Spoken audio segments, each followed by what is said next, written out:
ఆంధ్రప్రదేశ్ రాష్ట్ర ప్రభుత్వ ఉద్యోగులందరికీ ఎంతో ఆసక్తికరమైన మరియు అత్యంత కీలకమైన సమాచారం ప్రస్తుతం వెలువడింది.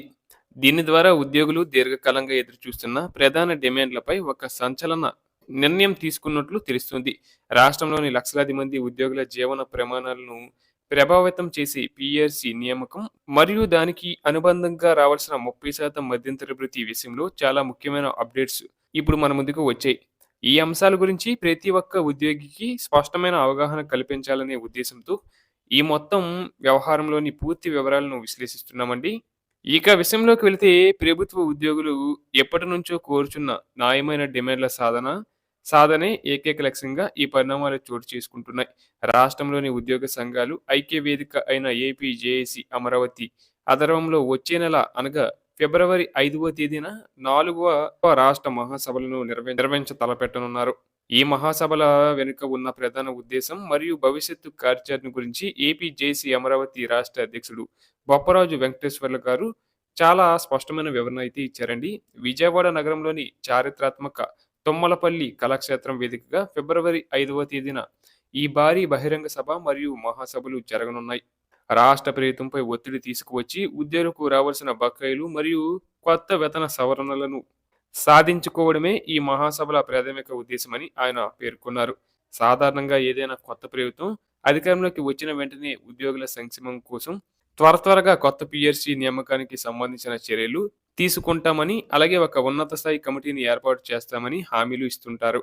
ఈ ప్రక్రియ పూర్తి కావడానికి కొంత సమయం పడుతుంది. కాబట్టి ఆలోపు ఉద్యోగులకు ఆర్థిక వెసులుబాటు కల్పించేందుకు 30% మధ్యంతర వృత్తిని ప్రకటిస్తామని గత ఎన్నికల సమయంలో మేనిఫెస్టోలో ప్రధానంగా వాగ్దానం చేయడం జరిగింది. కేవలం కొత్త పీఆర్సీ మాత్రమే కాకుండా గత కొంతకాలంగా పెండింగ్‌లో ఉన్న డీఏ బకాయిలు మరియు ఇతర ఆర్థిక ప్రయోజనాలన్నిటిని వెంటనే చెల్లిస్తామని ఆనాడు హామీ ఇచ్చారు.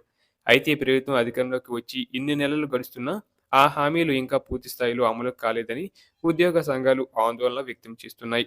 అందుకే ప్రభుత్వం వెంటనే స్పందించి కొత్త పీఆర్సీ కమిటీని వేయాలని, అలాగే పీఆర్సీ నివేదిక వచ్చే వరకు వేచి చూడకుండా తక్షణమే 30% మధ్యంతర భృతిని మంజూరు చేయాలని బొప్పరాజు వెంకటేశ్వర్లు డిమాండ్ చేస్తున్నారు. ఇక ఈ మహాసభల నిర్వహణ తీరు గురించి ఆయన మరింత సమాచారాన్ని విలేకరుల సమావేశంలో పంచుకున్నారు.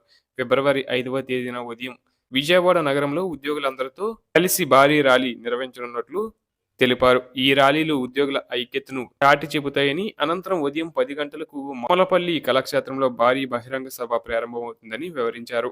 ఈ సభకు విశేష ప్రాధాన్యత ఉంది. ఎందుకంటే రాష్ట్రంలోని కీలక మంత్రులైన పయ్యవుల కేశవ్ గారు, నదెండ్ల మనోహర్ గారు మరియు సత్యకుమార్ గారు కూడా ఈ సభలకు హాజరయ్యే అవకాశం ఉందని సమాచారం.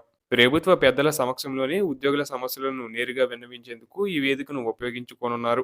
ఇక ఈ సభ ఆంధ్రప్రదేశ్ రాష్ట్ర ఉద్యోగుల చరిత్రలో ఒక మైలురాయిగా నిలుస్తుందని, ప్రభుత్వ ఉద్యోగుల పట్ల సానుకూల నిర్ణయం తీసుకుంటుందని అందరూ ఆశాభావంతో ఎదురుచూస్తున్నారు.